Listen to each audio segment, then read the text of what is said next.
Me friends and ఫ్యామిలీతో సరదాగా బయటకు వెళ్ళడానికి కారు లేదా అయితే వెంటనే ఈ నెంబర్కి కాల్ చేయండి.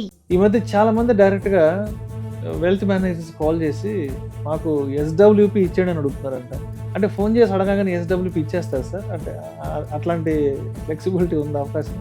ఎస్డబ్ల్యూపీ ఇవ్వడం ఏం లేదు, అది మనం పాపులర్ చేస్తున్నాం కదా అందరం. ఎస్డబ్ల్యూపీ అంటే ఇంక రిటైర్మెంట్ గొప్ప ప్లాన్ అని చెప్పి చాలా మంది డైలీ ఎస్ఐపి వీక్లీ ఎస్ఐపి అడుగుతున్నారు. మరి దాని గురించి మీ కామెంట్ ఏంటి? Daily SIP, weekly SIP, quarterly SIP లేదా ఏ డేట్లో ఎస్ఐపి చేయాలి? మరి ఈ నూతన సంవత్సరంలో మాకేమైనా కొన్ని సీక్రెట్స్ చెప్పొచ్చు కదా సార్? అంటే దెబ్బకి లైఫ్ సెట్ అయిపోయే సీక్రెట్స్ ఉంటాయి కదా, అట్లాంటివి ఏమైనా చెప్పొచ్చు కదా? న్యూ ఇయర్లో ఫస్ట్ చేయాల్సిన పనులు ఏంటంటే మనీ ఎప్పుడు కూడా క్విక్గా వేయడం అనేది జరగదు. క్విక్గా వచ్చిన మనీ క్విక్గా వెళ్ళిపోతుంది. It takes its own course of time.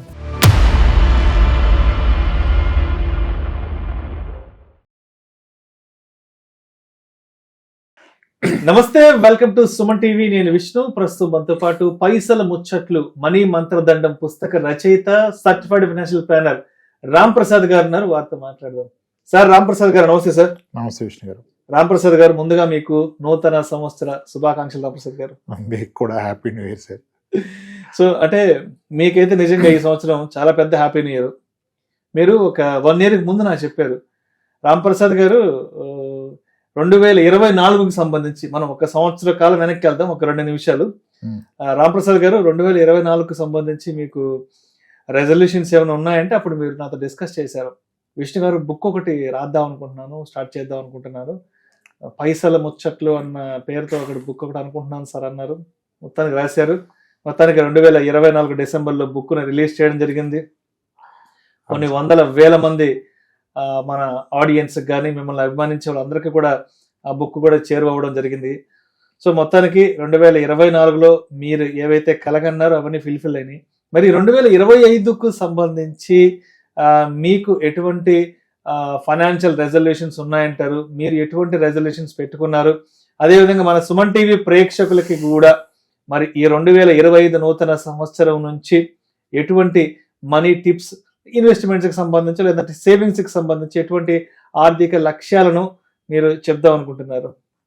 Year కొత్తది కానీ కొత్తగా చెప్పడానికి ఏముండదు సార్, పాతవే అవే బేసిక్స్ స్టిక్ ఆన్ అయ్యండి కనుక చేసుకుంటే బాగుంటుంది.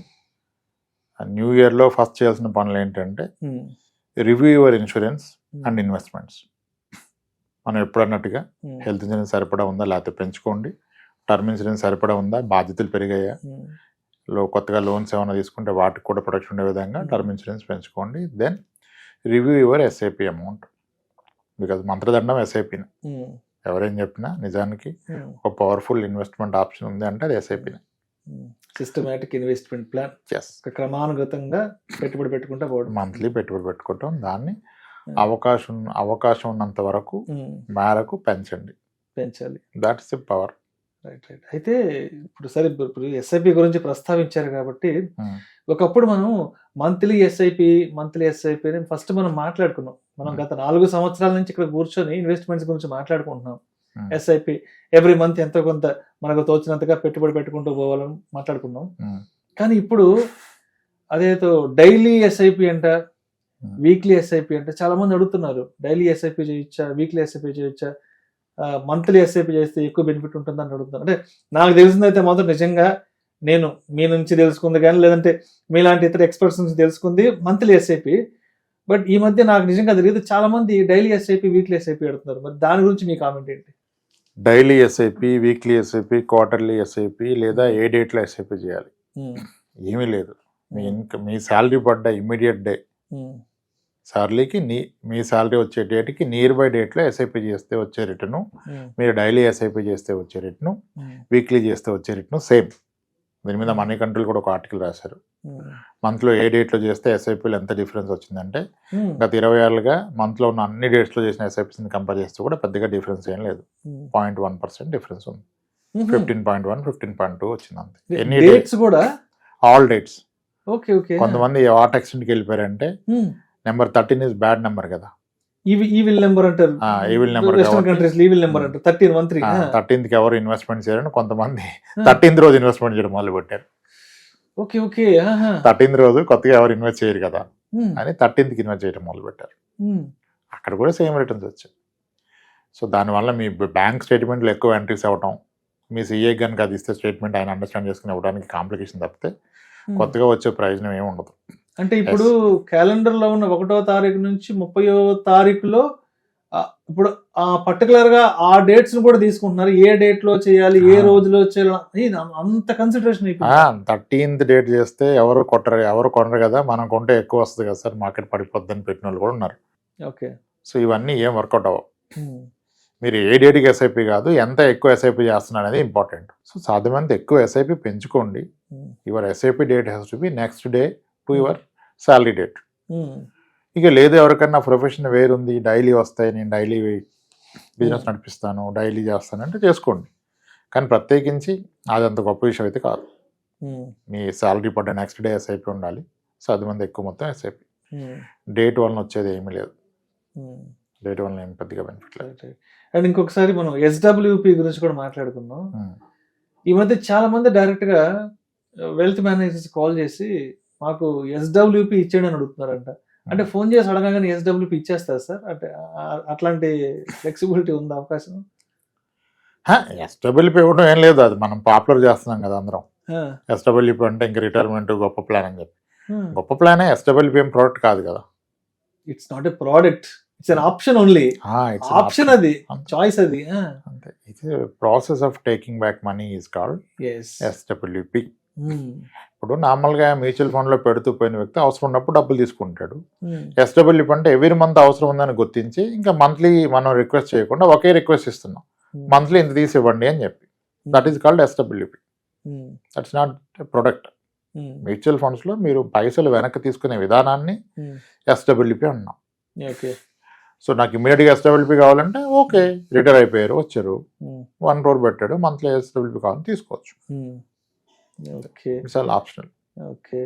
సో మరి ఇప్పుడు 2025 నుంచి తక్షణమే చేయాల్సిన కొన్ని ఫైనాన్షియల్ సేవింగ్స్ అంటారు, ఇన్వెస్ట్మెంట్స్ అంటారు, లేదంటే మీ మనీ మంత్రదండంలో ఉండే కొన్ని మనీ సీక్రెట్స్ ఏమన్నా ఉంటే మన ఆడియన్స్తో షేర్ చేసుకోవచ్చు కదా సార్. కొత్త సంవత్సరంలోకి వచ్చాం కాబట్టి, సో మీరు కూడా చాలా హ్యాపీగా ఉన్నారు కాబట్టి, మీ బుక్ కూడా చాలా చక్కగా మంచి ప్రజాదరణ పొందింది కాబట్టి, మరి ఈ నూతన సంవత్సరంలో మాకేమైనా కొన్ని సీక్రెట్స్ చెప్పొచ్చు కదా సార్? సీక్రెట్స్ ఉంటాయి, దెబ్బకి లైఫ్ సెట్ అయిపోయే సీక్రెట్స్ ఉంటాయి కదా, అట్లాంటివి ఏమైనా చెప్పొచ్చు కదా? లైఫ్ సెట్ అయిపోవాలని అనుకున్నారు అనుకోండి, ఫట్ అయిపోతుంది లైఫ్. ఫట్ అంటే ఇప్పుడు క్విక్ మనీ అనే థాట్ రావడం తప్పు. క్విక్ మనీ అంటే పేషెన్స్ ఉండట్లేదు. అమ్మో 5 ఏళ్ళ తర్వాత రిటర్న్స్ వస్తాయా, 10 ఏళ్ళ తర్వాత రిటర్న్స్ వస్తాయా? ఆహా, ఇవాళ ఇన్వెస్ట్మెంట్ పెట్టి ఓ 4 రోజుల్లోనో, ఓ 2 నెలలకో 3 నెలలకో ఓ పెద్ద అమౌంట్ వచ్చేస్తే దానికైతే హ్యాపీ. సార్ మనం గతంలో కూడా ఒకటి 1 కోటి రూపాయలు వీడియో చేసాం. మీకు స్లోగా 1 కోటి రూపాయలు కూడబెట్టాలంటే 10 ఏళ్ళు పట్టింది అనుకోండి, ఫాస్ట్గా కూడబెట్టాలంటే 20 ఏళ్ళు పడుతుంది. ఎందుకు? ఓకే. ఫాస్ట్గా 1 కోటి రూపాయలు కావాలని ట్రై చేసారు అనుకోండి, 10 years పట్టే దగ్గర 20 years పడుతుంది. ఎందుకంటే ఫాస్ట్గా అన్నప్పుడు ముందు 1 కోటి రూపాయలు పోతాయి, మీకు మళ్ళీ మొదటికి వచ్చి మొదలెట్టాలి కదా. ఓకే. క్విక్గా మనీ అవ్వదు. క్విక్గా మనీ అవ్వదు. మీరు మీ అవసరాలను గుర్తించుకొని దానికి ఏ ఇన్స్ట్రుమెంట్ రైట్ అని దాంట్లో పెట్టాలి. కానీ డబుల్ అవడానికి దేంట్లో పెట్టాలి, క్విక్గా పెరగడానికి దేంట్లో పెట్టాలి అంటే దెన్ మిస్లీడ్ అయిపోతారు. అంటే అంత పేషెన్స్ ఉండట్లేదు సార్, అది ఎందుకో కానీ.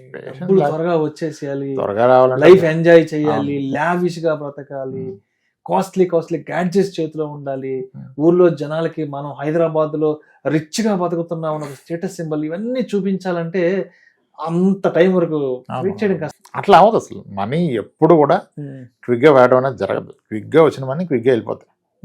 It takes its own course of time. అంతే. క్విక్ మనీ అనేదానికి అసలు మనం చెప్పలేం. మనం దాంట్లో ఎక్స్పర్ట్స్ కాదు, మనం కాదు దాంట్లో ఎక్స్పర్ట్. ఎవరు ఉంటే కావచ్చు, మనకు తెలిసైతే కాదు, అయ్యేది ఉంటే చేసుకోమని చెప్పడం. మనది ఏదైనా ఉందంటే అది క్రమానుగతంగా పెరిగిపోవడమే, దీర్ఘకాలికంగా వెళ్ళడమే కానీ సింగిల్ నైట్లోనో 6 months 1 year డబ్బులు వచ్చేసే పడితే జనాలకి ఇన్ని బాధలు ఎందుకు, ఇన్ని కష్టాలు ఎందుకు? కాన్ ప్రెడిక్ట్. ఈవెన్ మార్కెట్ని కూడా కాన్ ప్రెడిక్ట్ కదా. మార్కెట్ ఎన్నో పారామీటర్స్ మీద ఆధారపడి ఉంటుంది. ఇప్పుడు మా అంటే జ్యోతిష్యం చెప్తే ఇక్కడ సునామీ వస్తుంది, ఇక్కడ ఈ పలానా కంట్రీ ప్రైమ్ మినిస్టర్కి ఎలా అవుద్దని చెప్తారు. అది అయితే కూడా మార్కెట్ దానికి ఎలా రియాక్ట్ అయ్యిందో మనకు తెలియదు. అవునవును. మీరు మేబీ ఇన్సిడెంట్స్ని ఎక్స్పెక్ట్ చేయొచ్చు, ఇన్సిడెంట్ జరగవచ్చు, ఇది జరగవచ్చు అని. అది జరిగితే కూడా మార్కెట్ ఎలా రియాక్ట్ అయితే తెలియదు. నెల క్రితం మీరు అదాని ఏదో ఎపిసోడ్ మాట్లాడారా, ఇప్పుడు ఏమైనా మాట్లాడుతున్నారా? దాని రిజల్ట్ ఏమైనా తెలుసా ఎవరికైనా? తెలుసుకోవాల్సిన అవసరం కూడా లేదు. అవి వచ్చినప్పుడు హైప్ చేస్తున్నాం. ఎన్నో జరుగుతాయి కదా, ఎవ్రీ 2 months ఏదో ఒకటి వస్తుందిగా. మీరు ఎన్ని చూస్తున్నారు, మీరు ఎన్ని టాపిక్స్ మీద చేస్తున్నారు వీడియోస్ అంతా ఇక్కడ కూర్చొని వాటి గురించి మాట్లాడమే. ఏది వస్తే దాన్ని 2 days మాట్లాడతాం, తర్వాత దాన్ని ఏం పడుచుకోం. అంటే దేని ఇంపాక్ట్ లేదు. మార్కెట్ని ఎవరం ప్రిడిక్ట్ చేయలేము. సో కాబట్టి లాంగ్ టర్మ్ మార్కెట్లోకి వస్తే ప్రాబ్లం లేదు. ఇన్వెస్ట్మెంట్ ఇన్ ఈక్విటీకి వస్తే if you're for a long term there is no problem. Short term there is a problem. అంటే మీరు ఈక్విటీ మ్యూచువల్ ఫండ్ ద్వారా ఇన్వెస్ట్ చేసినప్పుడు ఫస్ట్ ఇయర్లో 30% ఎక్కువ ప్రాఫిట్ రావచ్చు, 30% లాస్ రావచ్చు. ఫస్ట్ ఇయర్ ఇన్వెస్ట్ చేసినప్పుడు be it through SIP or lump sum. 30% profit రావచ్చు, 30% నెగిటివ్ కూడా రావచ్చు.